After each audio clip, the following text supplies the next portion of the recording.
You wake in the dark, your eyes are open, and your body will not move, not a finger, not your mouth to scream while something in the corner of the room leans closer. Almost every culture that ever lived has painted this exact scene, and for thousands of years they all blamed one thing, a demon that squats on your chest and holds you down. They were wrong about the demon, but they were right that something pins you down every single night, and you were built to sleep straight through it without ever knowing. Go back as far as your body remembers. A sleeper in a cave, deep in the black before morning, wakes certain that something is standing over the bed. He cannot turn his head. He cannot lift a hand. His chest is a locked door, and his mouth will not open to scream. Nothing has walked in. His mind has simply clocked in a few seconds early, while the switch that shut his muscles off for the night has not yet let go. That frozen sleeper is not a victim of anything. That frozen sleeper is you, running exactly as you were built to run. Now find the machine under that cave floor. Every single time you fall into a dream, one ancient switch, buried in the oldest floor of your skull, quietly cuts the power to every muscle you own. One by one, they go dark. Doctors call the freeze REN atonia, but strip the name away and it is just this, your whole body, shut off on a schedule. Read that again. The freeze is not the malfunction. The freeze is the schedule, thrown every night, on time, whether you feel it or not, and you sleep straight through the lockdown without ever knowing it was thrown. And that switch does not have one lock, it has at least three. So they tried to pick it. In a laboratory, researchers released both of the locks science had already found, cutting the two known breaks at the very same moment, and the body stayed frozen anyway. Something else was still holding it down. A third lock, one nobody has ever found, strong enough to override a direct order to move a muscle. Whatever pins you to the cave floor before dawn, science can still name only two of its hands. Take that switch out and watch what walks free. When Michel Jouvet destroyed the Atonia patch in Sleeping Cats, the cats stood up in their sleep. They arched their backs. They hissed. They crept across the floor and pounced on prey that was not there, hunting a ghost mouse in the dark while fully, deeply asleep. In a human body, that same broken switch turns the bed into a brawl. In people, it has a clinical name, REM sleep behavior disorder. The atonia never fires, so the sleeper throws punches, kicks the air, shouts, and leaps clean out of bed, physically acting out the dream still playing behind the eyelids. It is sleep paralysis turned exactly inside out. Paralysis is that switch jammed on. This is who you would be without it. The freeze is not even one fixed depth. Cats and humans go almost completely limp. Dogs keep a little tension in the legs. Geese and most birds barely loosen the neck at all, and for a brutal reason. A bird that went fully slack in the middle of a dream would tip off its branch in the dark and be eaten before it woke.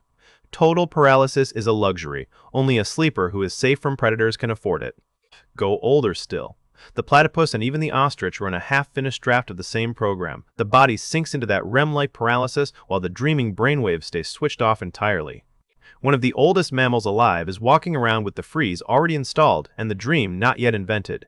The switch is older than dreams. It is far, far older than you.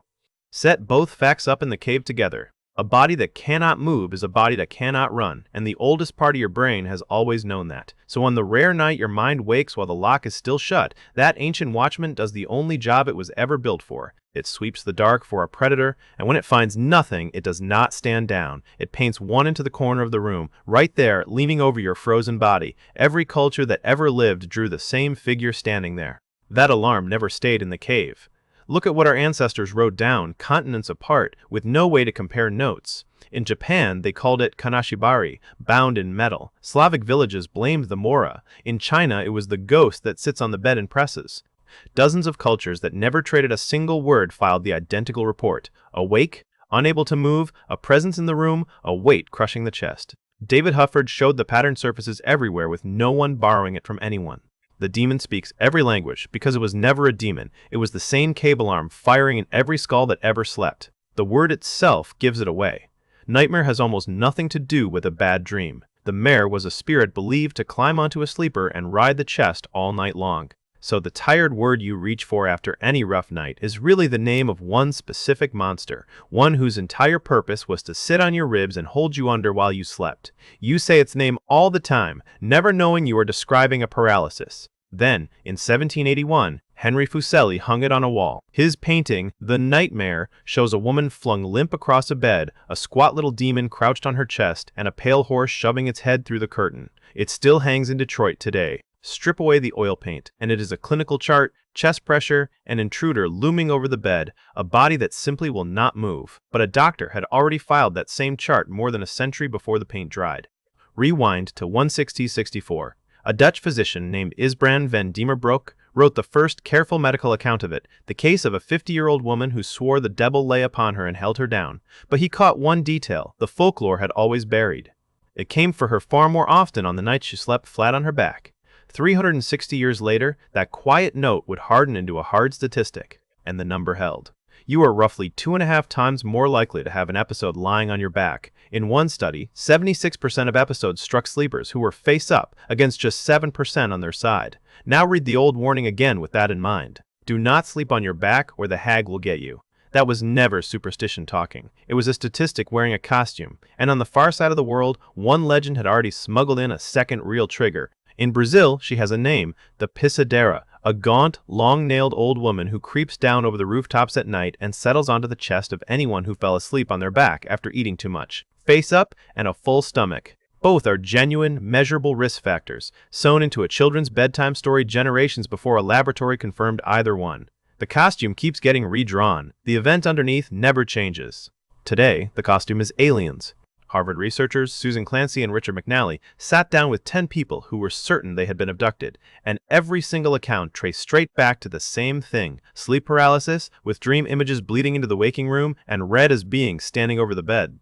Same brainstem, brand new demon, and the odds it comes for you at least once are far higher than you would ever guess. Count us up. Roughly 1 person in 13 meets it at least once in a lifetime, about 7.5%, and some larger reviews push that number toward 1 in 3. Whether you are one of them is about half written into your DNA already, close to 53% heritable. And it clusters, hard, around anxiety and trauma, climbing well past half of everyone living with PTSD. The more your waking mind stays braced for a threat, the more often it wakes into a body it cannot move. Here's the part that can set you loose. Balin Jalal built a plain routine, quiet meditation, and slow muscle relaxation, and over 8 weeks it cut episodes by roughly 54%. All it teaches is a single thought, held in the middle of the freeze. This presence is nothing but a harmless smudge left over from a dream. That is enough to starve it. The fear was the fuel the entire time, because the thing pinning you down was never trying to hurt you. It was trying to keep you alive. Now pull the camera all the way back, past the bed, past the cave, past every century that ever painted the demon. The freeze was never the glitch. The freeze is what you are. A creature whose brain locks its own body down every single night so it can dream without walking off a cliff. Being able to move the instant you wake is a loan evolution handed you, and once in a while it pays out a heartbeat late. The shape at the edge of your bed was never a demon. It was the oldest part of you, still standing watch in the dark, still certain that a frozen animal out in the open is about to become someone's meal. It has kept that watch for 1,000,000 years. Tonight, it will keep it again.